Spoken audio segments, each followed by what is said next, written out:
assigning public relation officers to ministries, agencies, and corporations is the question of trust.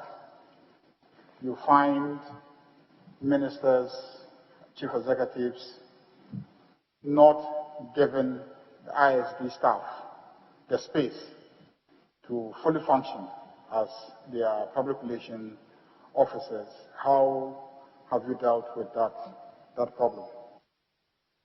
Chairman, one of the first things I instituted was, I think, twice a year engagement with PROs from the government structure, and it is one of the early things that they brought to my attention.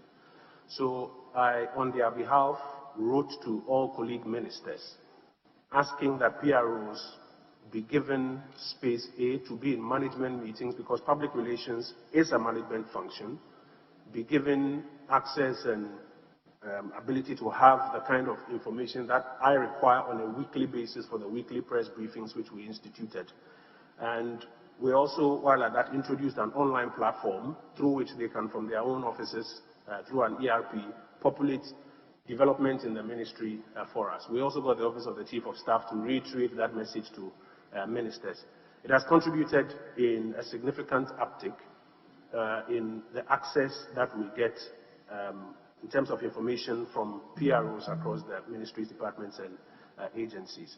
And we also, when we engage with them, get the feedback that the old culture where a lot of PROs had been reduced to protocol officers in ministries, going to airport and coming back, is now toning down, and they are having room. Ministers also had an issue with sometimes the qualifications and the professionalism. It's partly why we have enrolled all our PROs into the IPR, so that they can also step up their game in that regard. Now, as a country, we're trying to evolve and inculcate in our citizens certain core values.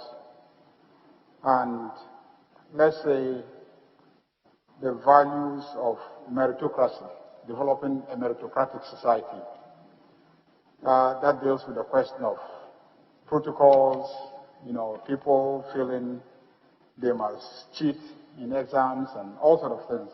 So developing a meritocratic society.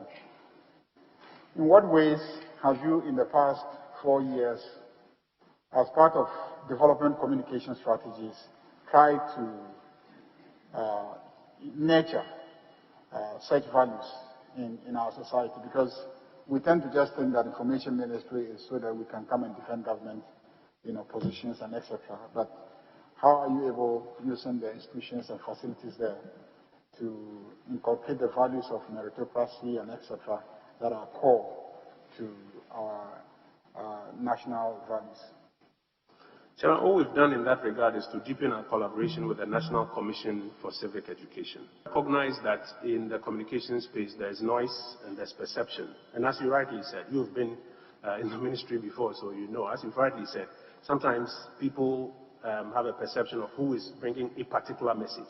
But we found that the NCCE is a very good vehicle for doing those things which, because of sometimes the political nature of our work, even our best efforts may not be received by some segments of the population. And so you will notice that our collaboration, as in the collaboration between the ministry and the NCCE, has improved. The NCCE, as you will notice, for example, in COVID times, has, as a result, been able to show up and get out there on the ground. We're just about to do a second wave with the vaccination rollout program, where we are working hand in glove with the NCCE. But it's because we recognize that it is easier for people to receive some messages from them than from us, who may look politically, may I say, colored. And so that collaboration is what we are using to deliver on that.